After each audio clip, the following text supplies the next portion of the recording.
I'm Morgan. I'm a product manager here at SciAps, and we're here to talk about handheld XRF and handheld LIBS. And my name is Ben Vautour. I work with SciAps as well, here with Morgan. So Ben, I heard you like rocks. Guilty as charged. Tell me about that one. So this is a pegmatite sample from the North Carolina tin spodumene belt.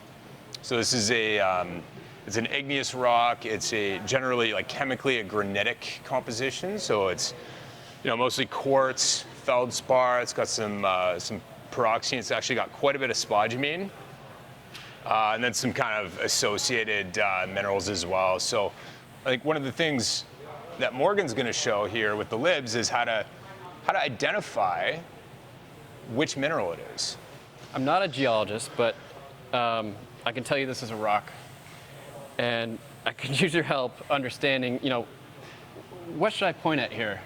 Exactly. What should I be pointing the LIBS at to, if we're mining for lithium or exploring for lithium, what are the interesting parts on this rock?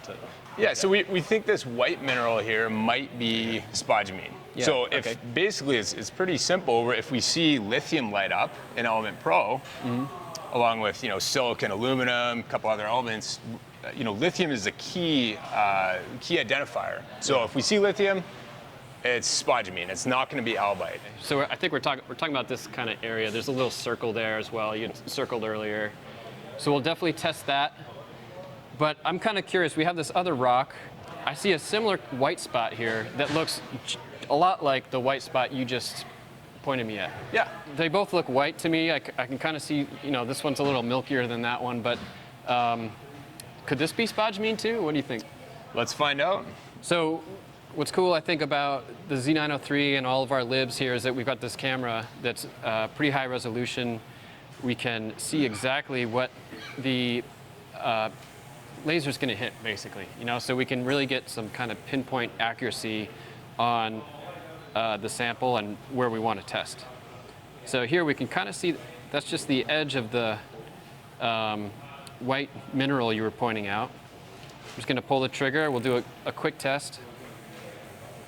All right, so I know this isn't quantifying anything, but how would you interpret these results? Yeah, so we're seeing some sodium, some silicon. It's a silicate rock, so silicon's going to be there. Sodium is not present in spodumene. There's no room for sodium in spodumene. So if it's spodumene, it would not read with any sodium. Now, if it's a feldspar mineral like albite, for example, you would expect to see sodium there. Typically, there wouldn't be any lithium, but that could be we got part of another mineral in the analysis. It could be a little bit of dust from the sample that we're picking up on the surface as well. So the fact that we're seeing sodium there, we could test it again just to get another another shot on it, but. That leads me to believe that it's likely not a spodumene. Yeah, that looks pretty similar. I'm seeing the same set of elements up at the top of the screen. And so what this app does is it basically identifies which elements are present in the sample.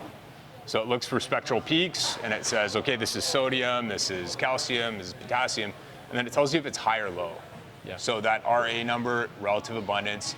It's not a percent, it's not a ppm, so it's just a kind of almost a proportional representation.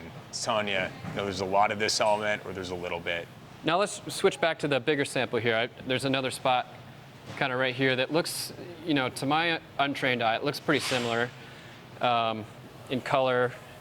Let's give it a shot with the LIBS and see what we can see. So just align it and then I'll pull the trigger. So that's very different to me. What do you think? Yeah, so that's almost like kind of the flip scenario. So we've got really high lithium. We did pick up a little bit of sodium.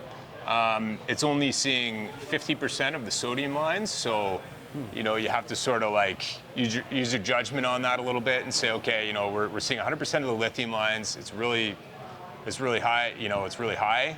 So there's likely a lot of lithium there. A little bit of sodium, so that's likely a spodumene. Okay, so you're going to bet it's spodumene. Yeah, that's probably a pretty safe bet. How much are you willing to bet? Oh gosh, I will bet this piece of lithium ore that. All right, I'm rich. But I think you're right. If we want to cheat a little bit, we've got some kind of specimens here of, this is a pure albite mineral. So Oh, why don't cool. you shoot that and Yeah. see what that turns up Give it a with. try.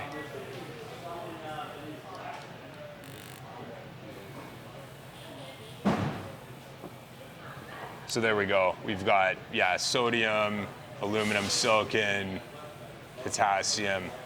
So really no, a little bit of lithium as well, again, but. But it's not up at the top like when we shot the spodumene, right? That's right. Yeah. So we've also got a piece of spodumene here as well. Oh, nice. So we can. Okay. So yeah, really again. quickly we're seeing, okay, it's obviously not, a positive identification. We're not doing mineral ID or fingerprinting, but it's essentially giving you some good clues. It's another, like we said earlier, another set of eyes on the sample. And what's cool, I think, is that it's fast. I mean, it fires the laser, maybe 20, 50 times in that amount of time, and it's just a fraction of a second.